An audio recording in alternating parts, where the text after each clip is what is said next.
coaches of all sports and all age groups to learn from coaches and people they may otherwise never have the chance to meet. Gary Chapman is a marriage counselor who wrote the book, The 5 Love Languages.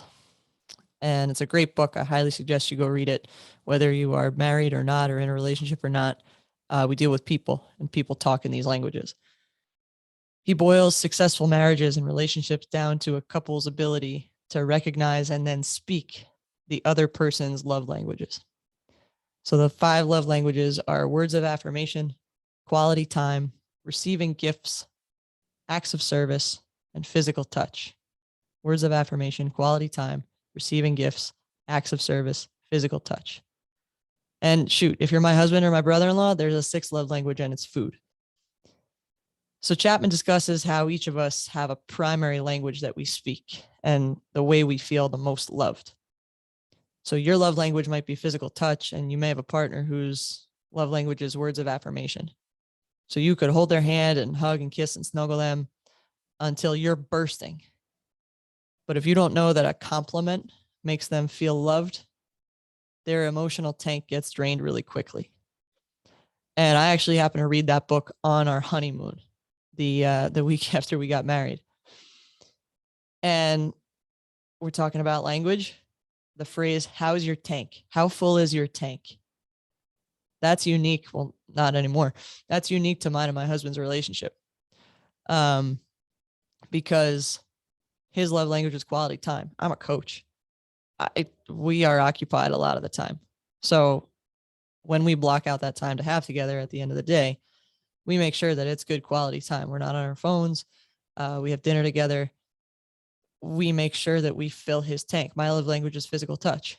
So while we're having quality time, he holds my hand, right? Or if we're watching TV, like little things like, my foot touches his foot, and it helps fill my tank.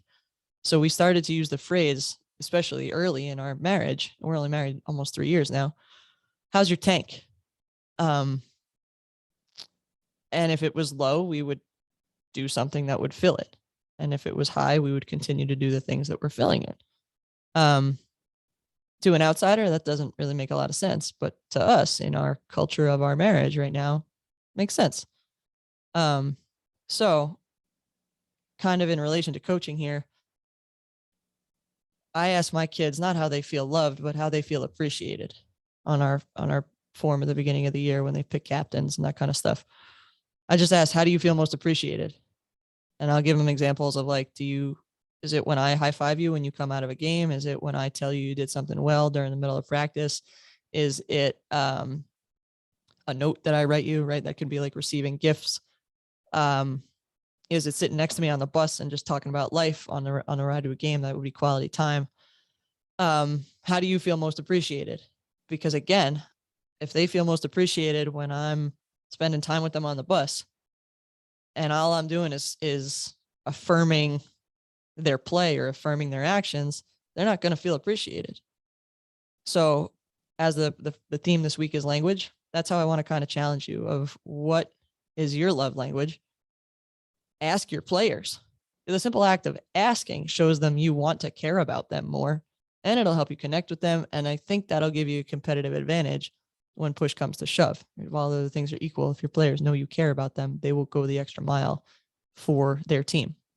So that's my challenge for you. What's your love language? What are your players? And how can you start to acknowledge and start to fill their tanks? I appreciate you. Thank you for spending some time with me today. Keep getting better every day.